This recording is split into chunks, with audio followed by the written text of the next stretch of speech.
Beautiful souls. स्वस्थ रहो बच्चों। मेरा नाम डॉक्टर नयना अरविंद कुर्वेकर है और आज का विषय है सूरदास के पद। सूरदास के कृष्ण भक्ति शाखा के मूर्धन्य कवि है।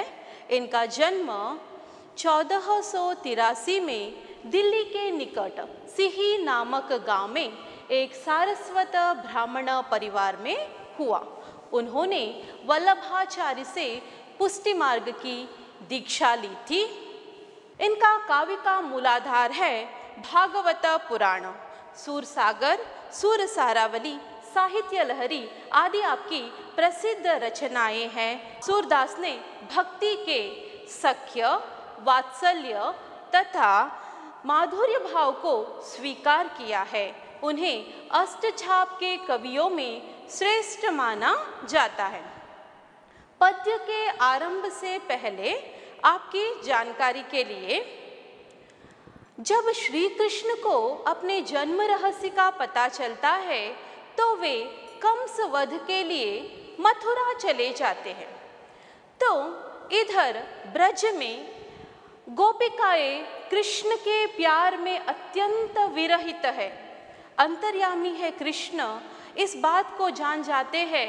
वह किसी प्रकार गोपिकाओं के विरह को कम करना चाह ही रहे थे कि वह इस कार्य के लिए उद्धव को नियुक्त करना सूक्त समझते हैं। तो ये उद्धव कौन है? एक मान्यता के अनुसार उद्धव जो है, वसुदेव जो है कृष्ण के पिता है। वसुदेव के भाई का नाम देवभाग है। देवभाग का बेटा जो है उद्धव। इस संबंध से वह श्री कृष्ण के चचेरे भाई हुए। और दूसरे लोगों का यह कहना है कि वह उद्धव श्री कृष्ण के मित्र हैं। तो उद्धव निर्गुण ब्रह्म के आराधक है। निराकार ज्ञान के महत्व को ज्ञान को ही ज़्यादा महत्व देते थे। और हमारे श्री कृष्ण जो है वे प्रेम के अनुरागी है। तो एक तरफ से श्री कृष्ण को उद्धव को प्रेम के महत्व को बताना था, दूसरे तरफ से गोपिकाओं के विरह को कम करना था। ये है आपकी जानकारी के लिए। तो पद शुरू करने से पहले पद के अर्थ जानेंगे। प्रथम पद के अर्थ इस प्रकार है। आजू, आज, श्याम, कृष्ण, बिलोके, देखना, अखिया, आंखें, सुमन, फूल, बास, सुगंध, पवन, हवा, मधुप, भ्रमर, दर्पण, आईना, हरि, कृष्ण, बिता, व्यथा, विरह, बिरह, विरह। तो पंक्ति इस प्रकार है। ऊधव हम आजू बई भड़ भागी, जिन अखियन तुम साम बिलोके, ते अखिया हम लागी। गोपिकाओं के समर्पण भाव को सूरदास जी ने इस प्रकार से व्यक्त किया है।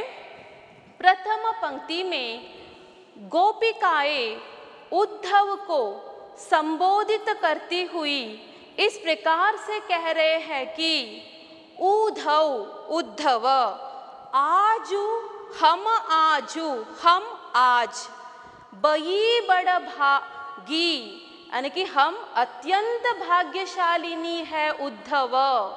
तो क्यों? जिन अखियन तुम साम बिलोके, जिन आँखों से तुमने श्री कृष्ण को, श्याम कृष्ण को देखा है, ते अखिया हम लागी, उन आँखों को हम देख रहे हैं, इसलिए हम अत्यंत भाग्यशालिनी है। जैसे सुमन बास लय आवत, पवन मधुप अनुरागी, अति आनंद होता है तैसे अंग अंग सुख रागी। तो जिस प्रकार से हवा के झोंके से, पवन हवा, हवा के झोंके से सुमन फूल, फूल का सुगंध वातावरण में छा जाता है, मधुप अनुरागी, मधुप उस फूल के तरफ आकृष्ट होता है, उसी प्रकार अति आनंद होता है तैसे अंग अंग सुख रागी, उसी प्रकार गोपिकाओं को अत्यंत आनंद हो रहा था तथा उनके शरीर के प्रत्येक अंग में सुख रस का संचार हो रहा था। जो दर्पण में दरस देखी यत दृष्टि परम रुचि लागी, तैसे सूर मिले हरि हमको बिरह बिता तन त्यागी। जिस प्रकार से व्यक्ति दर्पण आईना, आईने में अपने प्रतिबिंब को देखकर खुश हो जाते हैं, उसी प्रकार उद्धव को ही श्री कृष्ण का प्रतिबिंब मानकर गोपिकाएं अत्यंत खुश है। तैसे सूर मिले हरि हमको बिरह बिता तन त्यागी। इस प्रकार से गोपिकाओं का विरह कम हुआ तथा उद्धव प्रेम के महत्व को जान गए। ये है प्रथम पंक्ति। द्वितीय पंक्ति के आरंभ से पहले अर्थ। जमुना, यमुना नदी का नाम। तन शरीर, लोचन आंखें, उर हृदय, नयन आंखें, सकुचाही संकोच करना, अंतरजामी अंतर्यामी। तो पद इस प्रकार से है। इस पद्य में श्री कृष्ण का रूप सौंदर्य का वर्णन किया है। जमुना तट देखे नंद नंदन, मोर मुकुट मकराकृत कुंडल, पीत बसन तन चंदन। गोपिकाओं ने यमुना नदी के तट पर श्री कृष्ण को देखा।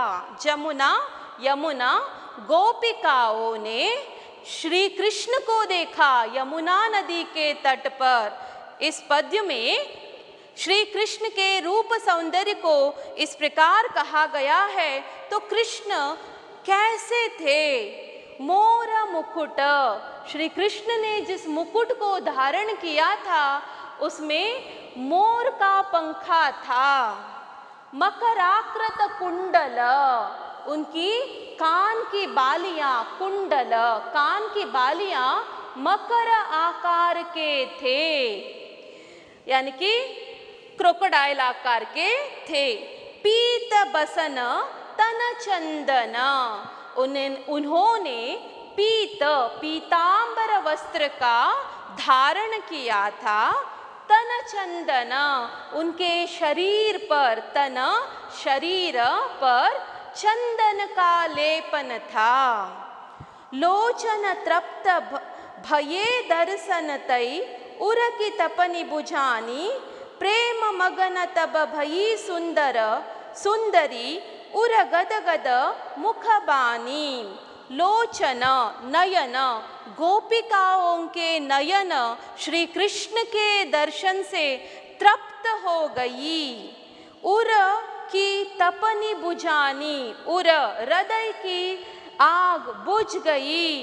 प्रेम मगन भई सुंदरी, उर गद गद मुख बानी। श्री कृष्ण के प्यार में सुंदरियां गोपिकाएं लीन हो गई।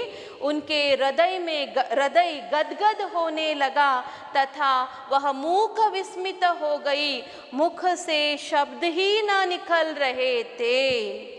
कमल नयन तट पर है ठाड़े, सकुचाई मिली ब्रज नारी, सूरदास प्रभु अंतरयामी, व्रत पूरन फगदारी। कमल जैसे आंखों वाले कृष्ण को गोपिकाएं अत्यंत संकोचवश जाकर मिलती है और अंतर्यामी कृष्ण के दर्शन से उनका व्रत परिपूर्ण हो गया। ये है दूसरे पद। तीसरे पद का अर्थ इस प्रकार से है, कान्हा कृष्ण निसी बासर, निसी रात बासर दिन, मोही मुझे, अरि शत्रु, अचगरी आश्चर्य, चीन्ही छोड़ूंगी, रिस क्रोध उरलाई आलिंगन करना, नैकू थोड़ा तेरी तुम्हारी सौगंध। तो इस पद्य में श्री कृष्ण के माखन चोरी का प्रसंग है। चोरी करत कान्हा धरि पाए, निसबासर मोही बहुत सताए, अब हरि अरि हाथ ही आए। इसका अर्थ इस प्रकार से है, एक दिन श्री कृष्ण को ग्वालिन ने चोरी करते हुए पकड़ लिया। निसबासर, निसी भासर मोही बहुत सताए, रात दिन कान्हा कृष्ण तुमने मुझे बहुत सताया है, अब हरि हरि अरि हाथ ही आए, अरि शत्रु हरि कृष्ण, हे मेरे शत्रु आज तुम मेरे हाथ में आए हो। माखन दधी मोरे सब खायो, बहुत अचगिरी कीन्ही, अब तो घात परे है ओ लालन, तुम्हें भले मैं चीन्ही। मैं जब भी खाली मटकियों को देखती थी, माखन तथा दही के खाली मटकियों को देखती थी, मैं आश्चर्यचकित हो जाती थी। अब तो घात परे है लालन, तुम्हें मैं भले चीन्ही। बाधा की भी एक सीमा होती है, तुम्हारी पिटाई मान्य है लल्ला, तुम्हारी पिटाई मान्य है, मैं तुम्हें भले चीन्ही, मैं तुम्हें छोड़ूंगी ना अभी।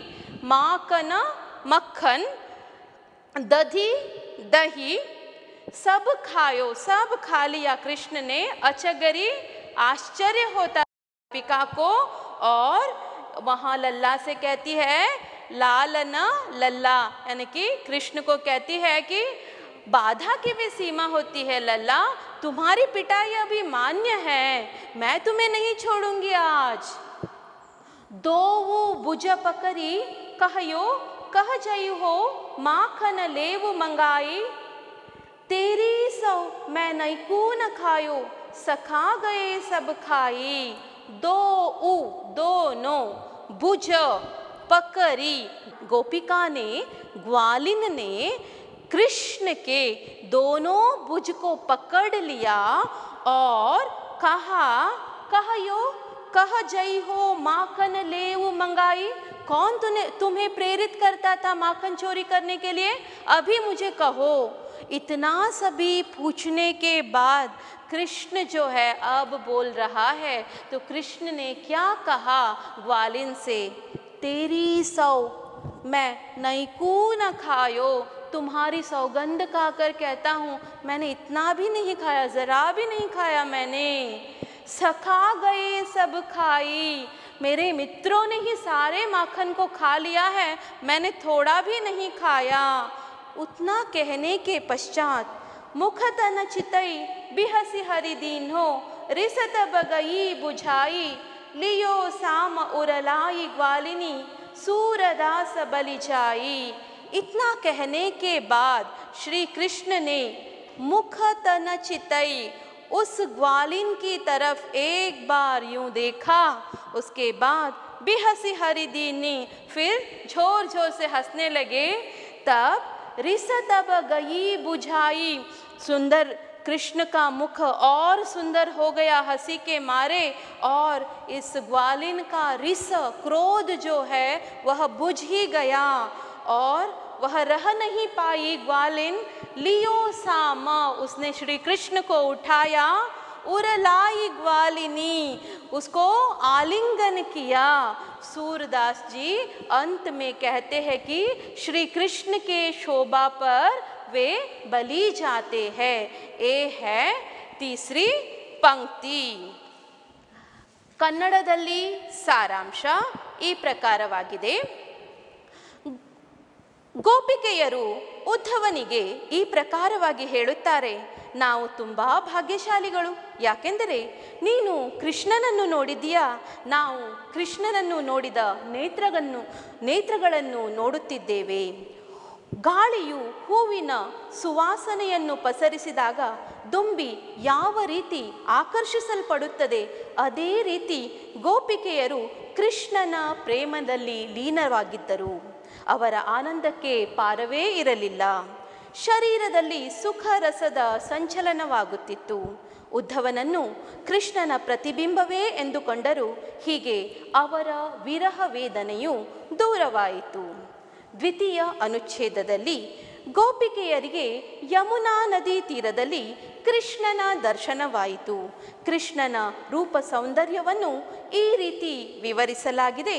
ಕೃಷ್ಣನ ಮುಕುಟದಲ್ಲಿ ನವಿಲುಗರಿ, ಕಿವಿಯಲ್ಲಿ ಮಕರ ಆಕಾರದ ಕಿವಿ ಓಲೆ, ಪೀತಾಂಬರ ವಸ್ತ್ರವನ್ನು ಧರಿಸಿದ್ದು, ಶರೀರದ ಮೇಲೆ ಚಂದನದ ಲೇಪನವನ್ನು ಮಾಡಿದ್ದರು.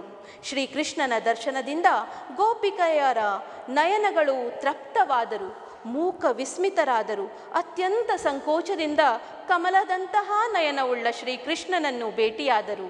ಶ್ರೀಕೃಷ್ಣನ ದರ್ಶನದಿಂದ ಅವರ ವ್ರತವು ಪರಿಪೂರ್ಣವಾಯಿತು. ತೃತೀಯ ಅನುಚ್ಛೇದದಲ್ಲಿ ಶ್ರೀಕೃಷ್ಣನು ಬೆಣ್ಣೆ ಕದಿಯುವ ಚಿತ್ರಣವಿದೆ. ಒಂದು ದಿನ ಬೆಣ್ಣೆಯನ್ನು ಕದಿಯುವಾಗ ಶ್ರೀಕೃಷ್ಣನನ್ನು ಗೋಪಿಯು ಬಂಧಿಸಿದಳು. ಅವಳು ಕೃಷ್ಣನಿಗೆ ಈ ಪ್ರಕಾರವಾಗಿ ಹೇಳುತ್ತಾಳೆ, ದಿನ ರಾತ್ರಿ ನೀನು ನನ್ನನ್ನು ತುಂಬ ಕಷ್ಟ ಕೊಟ್ಟಿದ್ದೀಯಾ. ನನ್ನ ಶತ್ರು ನೀನು ಈಗ ನನ್ನ ಕೈಗೆ ಸಿಕ್ಕಿದ್ದೀಯಾ. ಬೆಣ್ಣೆ ಮತ್ತು ಮೊಸರಿನ ಖಾಲಿ ಮಡಿಕೆಯನ್ನು ನೋಡಿದಾಗ ನನಗೆ ತುಂಬ ಆಶ್ಚರ್ಯವಾಗುತ್ತಿತ್ತು. ಇತರರಿಗೆ ಬಾಧೆಯನ್ನು ಕೊಡುತ್ತಿದ್ದೆ. ಇವತ್ತು ನಾನು ನಿನ್ನನ್ನು ಬಿಡುವುದಿಲ್ಲ. ಗೋಪಿ ಕೃಷ್ಣನ ಎರಡೂ ಭುಜವನ್ನು ಹಿಡಿದು, ಈಗ ನಿಜ ಹೇಳು, ಯಾರು ನಿನ್ನನ್ನು ಕದಿಯಲು ಪ್ರೇರೇಪಿಸುತ್ತಿದ್ದರು? ಕೃಷ್ಣ ಗೋಪಿಯ ಮುಖವನ್ನು ನೋಡಿ ಮಂದಹಾಸವನ್ನು ಬೀರಿದನು. ಸುಂದರ ಕೃಷ್ಣನನ್ನು ನೋಡಿ ಗೋಪಿಯ ಕೋಪವು ಶಾಂತವಾಯಿತು. ಗೋಪಿ ಕೃಷ್ಣನನ್ನು ಎತ್ತಿ ಆಲಿಂಗನ ಮಾಡಿದಳು. ಸೂರದಾಸರು ಈ ದೃಶ್ಯವನ್ನು ಕೊಂಡಾಡಿ ಕೃಷ್ಣನಿಗೆ ಅನುರಕ್ತರಾದರು. Summary in English. Gopika says this to Uddhava, we are lucky and fortunate to see your eyes which witnessed and got the darshana of Lord Krishna. Just like how the air carries the aroma and fragrance of flowers towards honeybee, in the same manner, Gopikas are soaked in the pure love of Lord Krishna.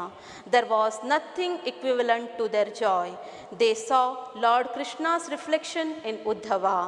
This is how their pain of separation from Lord Krishna was reduced. In the second paragraph, Gopikas got to witness the divine vision of Lord Krishna at the bank of the river Yamuna. Gopikas were overwhelmed and spellbound by seeking the darshana of Lord Krishna. Lord Krishna with peacock feather on his head, crocodile-shaped earrings, Pitambara tapestry with sandal lotion on a body. They were really shy looking at the beautiful lotus eye of Lord Krishna. Their vrata was accomplished with the divine vision of Lord Krishna. In the third paragraph, one day when Lord Krishna, while stealing butter, was caught by Gopi, she tells to Lord Krishna, you have troubled me a lot by taking away curd and butter. Now I will not leave you.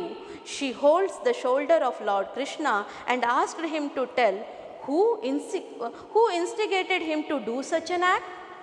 Lord Krishna gave a sweet smile looking at Gopi on seeing the innocence and a grace in the face of Lord Krishna. Gopi, instead of punishing, took Lord Krishna to her arm and cuddled him. This is summary. एक अंक के प्रश्न इस प्रकार से है, अपने आप को कौन भाग्यशालिनी समझ रही है? उत्तर है गोपिकाएं। गोपिकाएं अपने आप को भाग्यशालिनी समझ रही है। नेक्स्ट दूसरा, गोपिकाएं किसे संबोधित करते हुए बात कर रही है? उद्धव को संबोधित करती हुई बात कर रही है। श्री कृष्ण के कान में किस आकार का कुंडल है? मकर आकार का कुंडल है। वाणी कहाँ रह गई? वाणी मुख में रह गई है। कौन अंतर की बात जानने वाले हैं? श्री कृष्ण अंतर की बात जानने वाले हैं। श्री कृष्ण के अनुसार किसने सब माखन खा लिया? सखाओं ने सब माखन खा लिया। सूरदास किसकी शोभा पर बलि जाते हैं? सूरदास श्री कृष्ण के शोभा पर बलि जाते हैं। यह है 1 अंक के प्रश्न का उत्तर। अब 3 अंक के प्रश्न का उत्तर इस प्रकार से है। पहला प्रश्न है, गोपिकाएं अपने आप को क्यों भाग्यशालिनी समझती है? उत्तर इस प्रकार से है। जब श्री कृष्ण को अपने जन्म रहस्य का पता चलता है तो वे कंस वध के लिए मथुरा चले जाते हैं। गोपिकाओं के विरह को कम करने के लिए श्री कृष्ण उद्धव को नियुक्त करते हैं। तो दूसरे पैराग्राफ में, दूसरे अनुच्छेद में इस प्रकार से लिखना है। सूरदास जी ने गोपिकाओं के समर्पण भाव का अत्यंत मार्मिक चित्रण किया है। गोपिकाएं उद्धव से कहती है कि हम अत्यंत भाग्यशालिनी हैं, क्योंकि जिन आँखों से तुमने कृष्ण को देखा है उन आँखों को हम देख रहे हैं। जिस प्रकार हवा के झोंके से फूल का सुगंध वातावरण में छा जाता है तथा उस महक से मधुप फूल के तरफ अनुरक्त होता है और आकर्षित होता है, उसी प्रकार गोपिकाएं श्री कृष्ण के प्रति आकर्षित थी। गोपिकाएं अत्यंत आनंद विभोर हो गई तथा गोपिकाओं के शरीर के प्रत्येक अंग में सुख रस का संचार होने लगा। जिस प्रकार व्यक्ति आईने में अपने प्रतिबिंब को देखकर अत्यंत आनंदित होता है, स्वयं श्री कृष्ण को ही देखा ऐसे गोपिकाओं को लग रहा था। इस प्रकार गोपिकाओं के विरह तथा समर्पण भाव को अत्यंत मार्मिक चित्रण देते हुए क्यों भाग्यशालिनी कहा है, इसका उत्तर उधर है। नेक्स्ट सेकेंड वन, दूसरा, श्री कृष्ण के रूप सौंदर्य का वर्णन कीजिए। सूरदास जी ने श्री कृष्ण के रूप सौंदर्य का वर्णन इस प्रकार किया है। यमुना नदी के तट पर गोपिकाओं ने नंदनंदन श्री कृष्ण को देखा। श्री कृष्ण के मुकुट पर मोर का पंखा था। श्री कृष्ण के कुंडल मकर आकृति के थे। श्री कृष्ण ने पीतांबर वस्त्र धारण किया था। श्री कृष्ण के शरीर पे चंदन का लेपन था। श्री कृष्ण के दर्शन से गोपिकाओं के नयन तृप्त हो गई तथा उनकी हृदय की आग बुझ गई। श्री कृष्ण के सौंदर्य को निहारते ही सुंदरिया श्री कृष्ण प्रेम में लीन हो गई। हृदय गदगद करने लगा। गोपिकाएं मुख विस्मित हो गई। उनके मुख से शब्द ही न निकल रहे थे। यमुना नदी के तट पर खड़े श्री कृष्ण को देखा तो श्री कृष्ण के आंखें कमल जैसे थे। अत्यंत संकुचित होकर ब्रज नारियां श्री कृष्ण से मिलती है। सूरदास जी अंत में इस प्रकार से कहते हैं कि अंतर्यामी श्री कृष्ण के दर्शन से गोपिकाओं का व्रत परिपूर्ण हुआ। तीसरा प्रश्न, सूरदास ने माखन चोरी का प्रसंग किस प्रकार व्यक्त किया? तो उत्तर, सूरदास जी ने माखन चोरी का प्रसंग का चित्रण इस प्रकार किया है। एक दिन कान्हा को माखन चोरी करते हुए ग्वालिन ने पकड़ लिया। वह श्री कृष्ण से कहती है कि रात दिन तुमने मुझे बहुत सताया है। हे हरि, मेरे शत्रु अब मेरे हाथ में आए हो।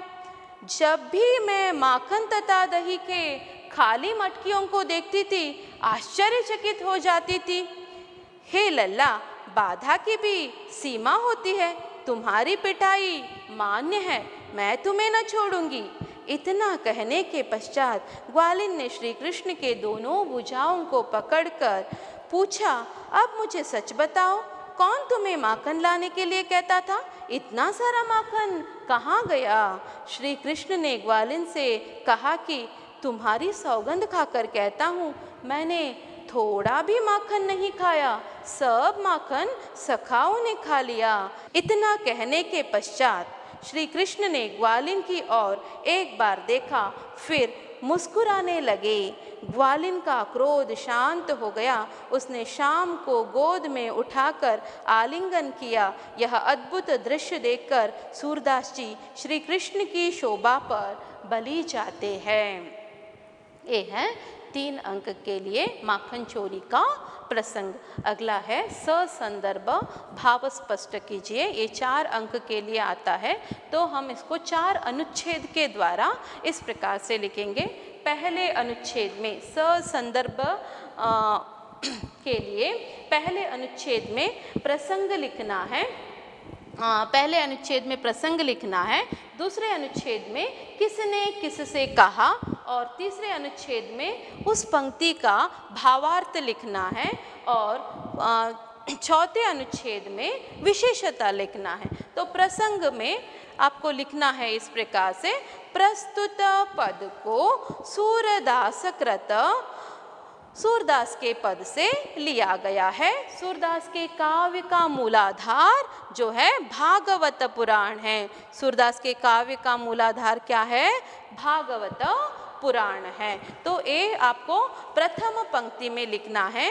दूसरी पंक्ति में आपको किसने किससे कहा, इधर आप देख सकते हो पंक्ति जो है इस प्रकार से है, ऊधव हम आजू बई बड़ भागी, जिन अखियन तुम साम बिलो के, ते अखिया हम लागी, जैसे सुमन बास लई आवत, पवन मधुप अनुरागी, अति आनंद होत है, तैसे अंग अंग सुखरागी। तो आपको पता चल गया होगा किसने किससे कहा। गोपिकाओं ने उद्धव से कहा। ये दूसरी पंक्ति में लिखना है। तीसरी पंक्ति जो है उसका अर्थ लिखना है, भावार्थ। अभी अभी मैंने भावार्थ बताया है, और एक बार भावार्थ। गोपिकाएं उद्धव से कहती है कि हम अत्यंत भाग्यशालिनी हैं, क्योंकि जिन आँखों से उद्धव जी ने श्री कृष्ण को देखा है उन आँखों को वे देख रही है। जिस प्रकार हवा के झोंके से फूल का सुगंध वातावरण में छा जाता है तथा उस महक से भ्रमर फूल के तरफ अनुरक्त होता है, उसी प्रकार गोपिकाएं श्री कृष्ण के प्रति आकर्षित थी। गोपिकाएं अत्यंत आनंद विभोर हो गई तथा गोपिकाओं के शरीर के प्रत्येक अंग में सुख रस का संचार हो रहा था।